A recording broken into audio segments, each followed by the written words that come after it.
स्वागत है आप सभी का।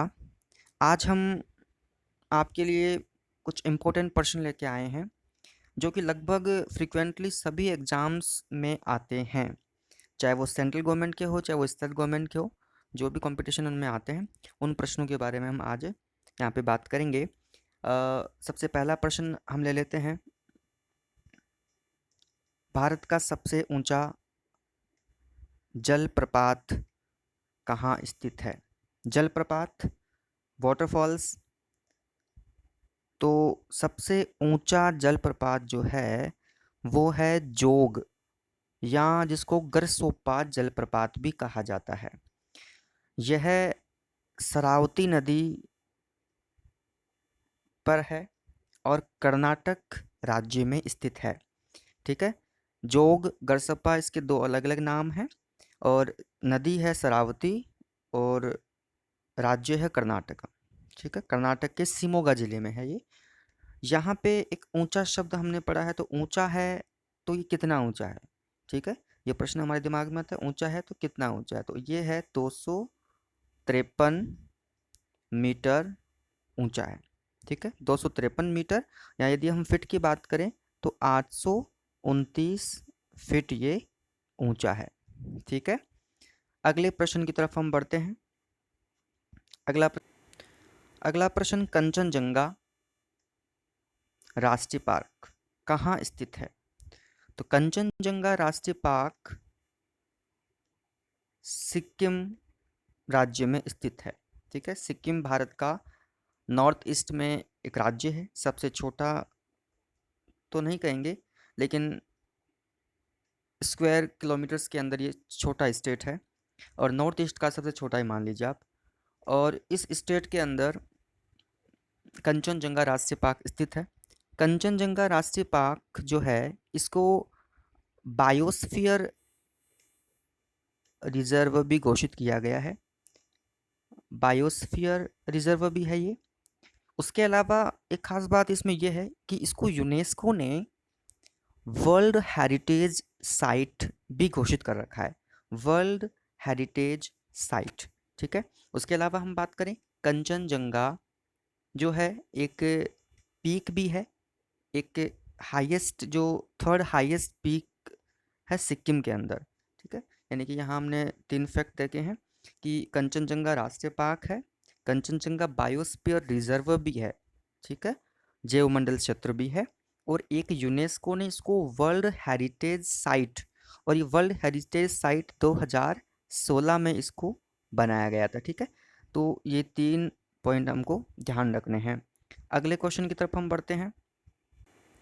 यहाँ आपको एक सींग वाला गेंडा दिखाई दे रहा होगा, और जाहिर सी बात है, एक सींग वाला गेंडा भारत के अंदर कहाँ सर्वाधिक मात्रा में पाया जाता है? तो हमारा प्रश्न भी यही है कि काजीरंगा राष्ट्रीय उद्यान जो है वो किसके लिए प्रसिद्ध है? काजीरंगा राष्ट्रीय उद्यान यानी national park, Kaziranga national park गेंडों के लिए प्रसिद्ध है। एक सींग वाले गेंडे उनके लिए प्रसिद्ध है। और यहाँ एक चीज़ ध्यान रखने की बात है कि ये कौन से स्टेट में है, कौन से राज्य में है? तो ये है असम राज्य के अंदर। ठीक है, ये असम के अंदर है। उसके अलावा गेंडों को, यदि ऑप्शन में कहीं पे गेंडा शब्द नहीं दिया हुआ हो, तो आपको यदि कहीं ऑप्शन में इस प्रकार से दे दे कि राइनोसॉर्स, ठीक है, राइनोसॉर्स जो है वो कहाँ पाए जाते हैं? तो राइनोसॉर्स यानी गेंडा, अंग्रेजी में राइनोसॉर्स कहते हैं और हिंदी में इसको गेंडा कहा जाता है। तो ये इसके लिए भी सेम ही आंसर होगा कि ये काजीरंगा राष्ट्रीय उद्यान असम के अंदर सबसे अधिक मात्रा में एक सींग वाले गेंडे पाए जाते हैं। अगले क्वेश्चन की तरफ बढ़ते हैं। ये प्रश्न अपना पासेज यानी दर्रों से संबंधित है।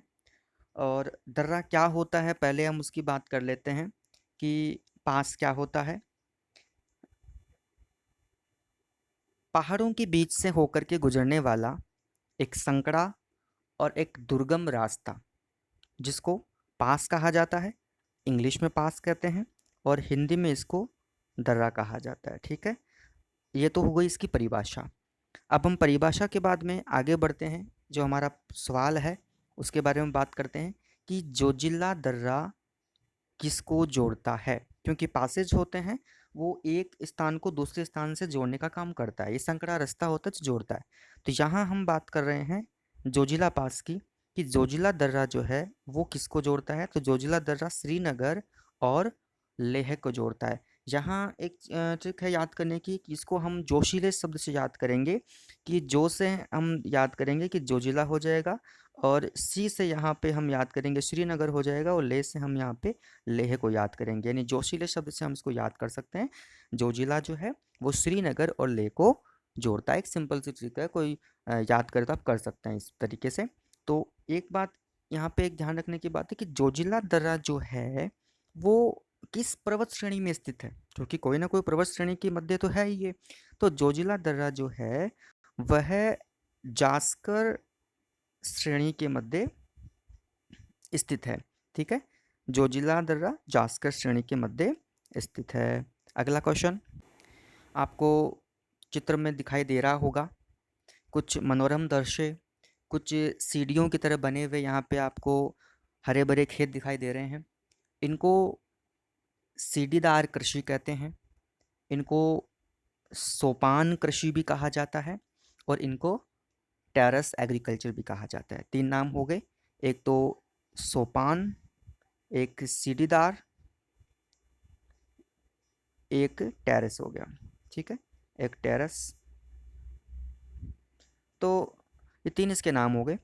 इस प्रकार की कृषि जो है, सोपान कृषि, सीढ़ीदार कृषि, टेरेस कृषि, ये कहाँ की जाती है, यानी किस प्रकार के क्षेत्र में ये की जाती है। तो इसका जो हमारा प्रश्न है कि सोपान कृषि कहाँ की जाती है, तो सोपान कृषि जो है ये पहाड़ों के ढलानों वाले भाग में की जाती है। जहाँ पे समतल भूभाग नहीं मिलते हैं, वो क्या करते हैं, पहाड़ों के ढलानों वाले क्षेत्रों के अंदर जो है भूमि को निकाल करके वहाँ पे कृषि कार्य करते हैं। जो भी एग्रीकल्चर के काम करना है, चाहे वो खाद्यान्न फसल उगाना हो, जो भी फसल होती है वो उगाते हैं वो अपनी, तो पहाड़ों के ढलानों के ऊपर वो उगाते हैं।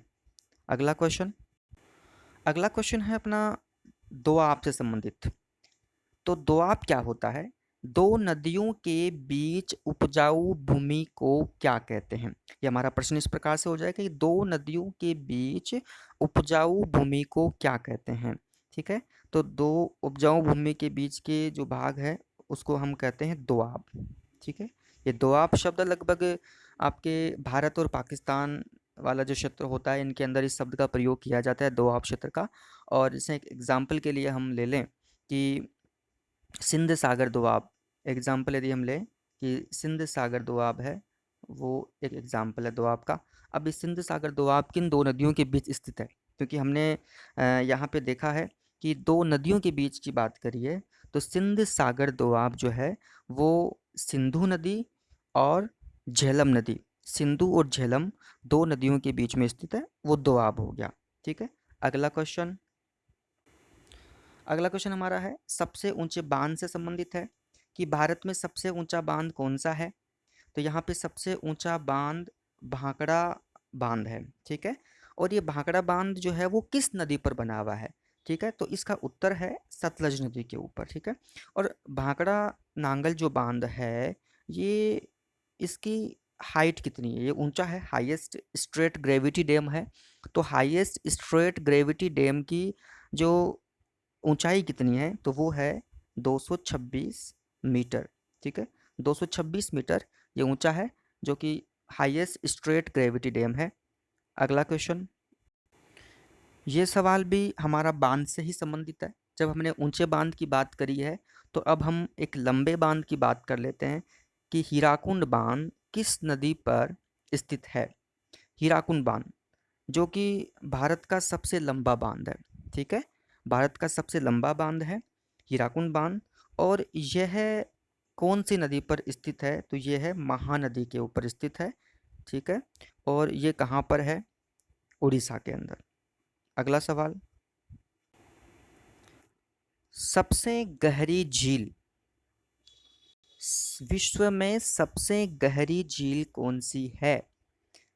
याद होगा बेकाल झील, जो कि साइबेरिया रूस में है। ठीक है, विश्व की सबसे गहरी झील है और इसकी गहराई कितनी है? वो गहराई है 1632 मीटर गहरी है ये।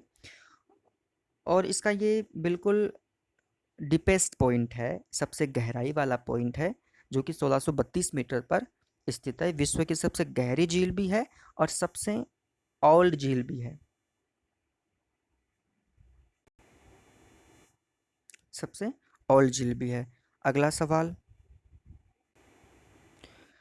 जैसे हमने झील की बात करी, तो झील से संबंधित ही एक और प्रश्न हम ले लेते हैं कि झीलों के अध्ययन को क्या कहा जाता है? झीलों के अध्ययन को क्या कहा जाता है?